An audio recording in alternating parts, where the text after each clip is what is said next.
Were all of the American founding fathers like inherently racist, evil individuals that went to their very graves defending the institution of slavery?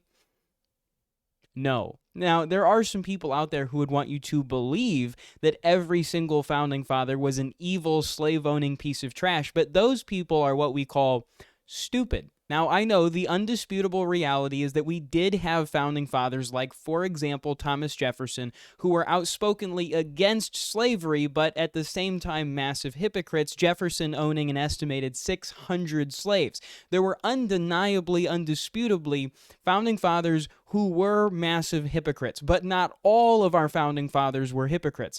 Even though a lot of people would want you to believe that the United States was only founded by these evil, awful white supremacists, that's simply not the case. And anyone who has studied history at all will know that's not the case.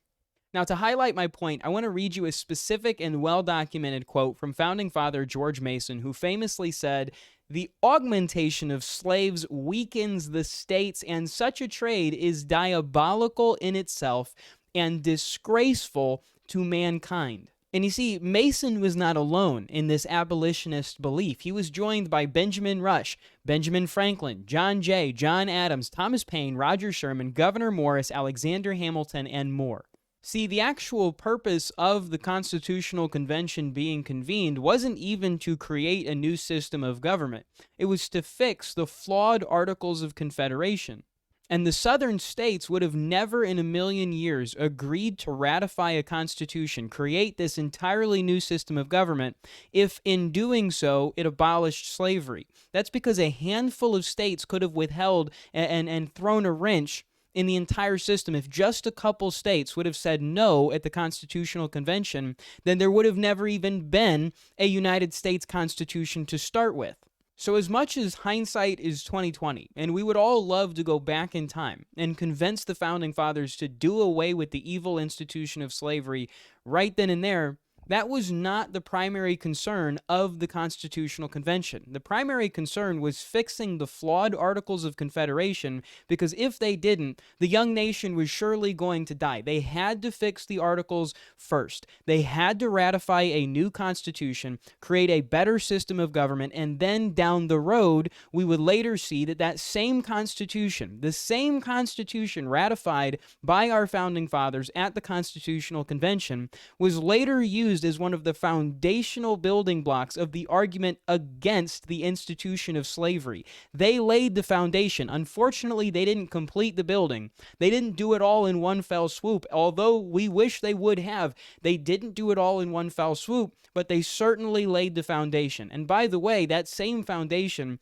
continued to be used. It continued to be cited all the way up through and including Martin Luther King, who said, listen, that is the promise of America. That Constitution, that all men are created equal, that is the promise of America, and we're not living up to it. That foundation was nearly flawless. See, our founding fathers may not have done away with slavery at the Constitutional Convention, but they did write the document that was later used to put the final nail in the coffin and end slavery in the United States.